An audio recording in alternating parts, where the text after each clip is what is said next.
Hello, my name is Victoria Reeves, and me and Eric Johnson are doing this project on incarceration. With me, I have Mr. Troy Taylor, and I'm going to be interviewing him about incarceration. What were you incarcerated for? Where or what? What? I was incarcerated for bribery, conspiracy to distribute over 150 keys. Unlawful use. Well, not unlawful use, but carrying a firearm, carrying a weapon. Okay. How long were you sentenced, and how long did you serve? That's two-pronged, actually. I was sentenced to 592 months. You do the math. I'm not going to give it up like that. But I was sentenced to 592 months, and then I won my appeal, and it was reduced to 15 years. Well, 16 years in a few months, about 16.3. And what was that other one? And how long did you serve? I actually served 15 years. Okay. Could you describe a typical day for someone who's incarcerated? Again, that's two-pronged. Pretty much incarceration is what you make of it. And when I say what you make of it, it's how you want your day to go. I mean, a typical day for someone who's just aimlessly wandering and, don't have really no direction of what they want to do while they're in there, and also what they want to do leading up to their release. I mean, a typical day for them would be, I'm not going to bore you with the times, I'm just going to give this to you rough. A typical day would be, you get up in the morning, typically around 6 o'clock, you go to breakfast. From breakfast, there's a 7:30 work call. You go to work. After you finish with work is usually from 7:30 to 3:30. Then you report back to your units at 3:30. And then there's a mandatory stand-up count in the feds, where everybody stands up and be accounted for in the feds. And then from 4 to 4:30, well, really at 4:30 there's a rec move. You can go to the rec, and then the child starts at about 5 o'clock, or a little after 4:30, really.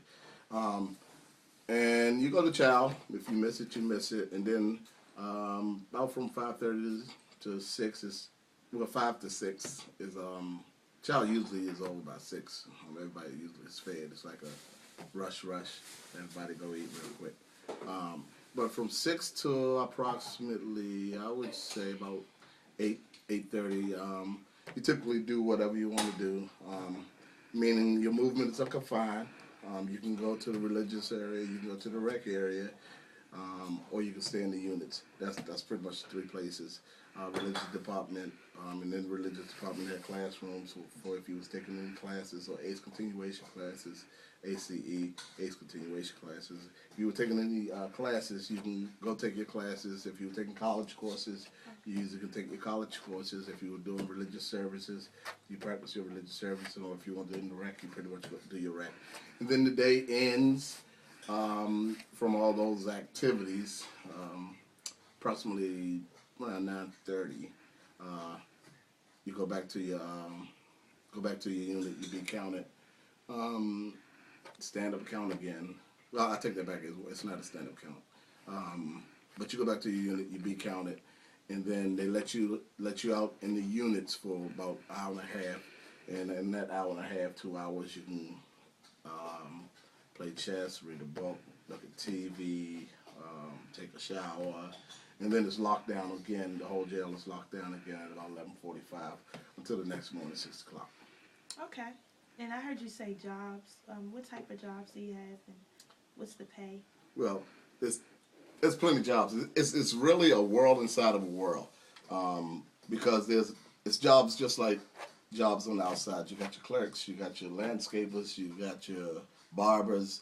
So it's a world inside a world. It's pretty much the same jobs that are offered out here, with the exception of pay.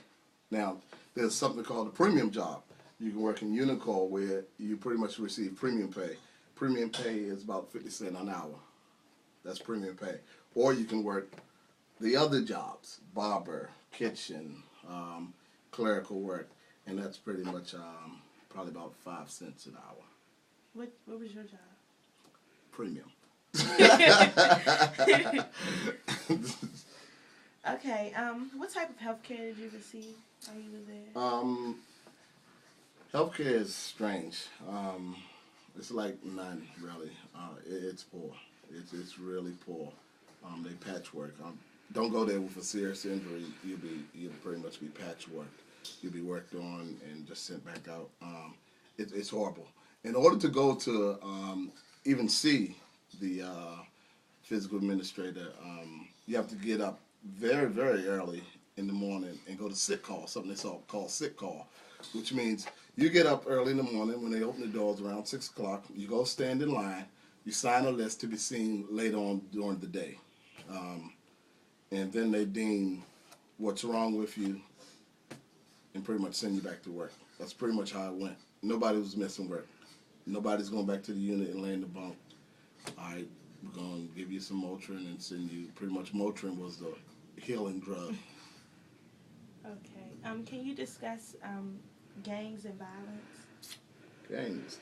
On the East Coast, there's not many gangs in prisons, believe it or not.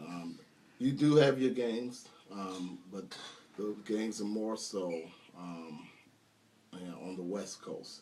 On the East Coast, you got your Aryan Nations, you got your Black Brotherhood, you have, it's a ton of them. In and of itself, each religion really can be called a gang in prison. So if you want to go by your religions, you're pretty much saying, okay, here's a gang, here's a gang, here's a gang. Because what happens is, if something was to go down, whether you're Christian, Muslim, Jew, whatever religion you are, pretty much, you could say you're in a gang, quote unquote, because if something was to go down in prison, you being my Christian sister, you would come tell me, and we would handle it. So it's pretty much, and I hate to say, going on the tune of religion being a gang, but that's just the truth of it. Because it's been plenty of times and opportunities that a Christian has came to me and said, hey, T-Lord, ABC happened, or I feel threatened or something. So, So what did you do? depending upon the situation. Go ahead. Next question. Yeah. Okay, leading up to your release, what were some of your feelings and emotions? Oh, wow. As I think back, anger, angry one at the system, and to see how it pretty much set up the African American race. Angry one, and then angry two, to see how African Americans carry themselves in jail with a I don't give a damn attitude, aimlessly wandering around, not looking forward to the time that they can go out and re-enter society. Anger was one of them, and then, of course, joy. The joy of being back with your family, the joy of not being so much time everywhere you go. So the joy of just saying, hey, I'm through with this foolishness. I can re-enter society and continue on for my life and be a productive citizen. So it was bittersweet. Also because you draw a bond with a lot of the guys in prisons. You share a lot of things with them. Truth be told, they're pretty much your family in jail because so much is you confide in a lot of people. You make true friendships, and then to leave those people, that's the bittersweet part of it. Pretty much to leave them and maybe never see them again. It's sort of like the military. You friends with people in the military. You're doing tour duties, and then it just stops. My shift is over. My tour duty is over, and I'm leaving from Japan, and I'm leaving you in Japan. Right. So, bittersweet. More so sweet. Right. How long did it take you to find a job after you returned home? I was actually blessed because I got out in March of 08. In April of 08, I was working.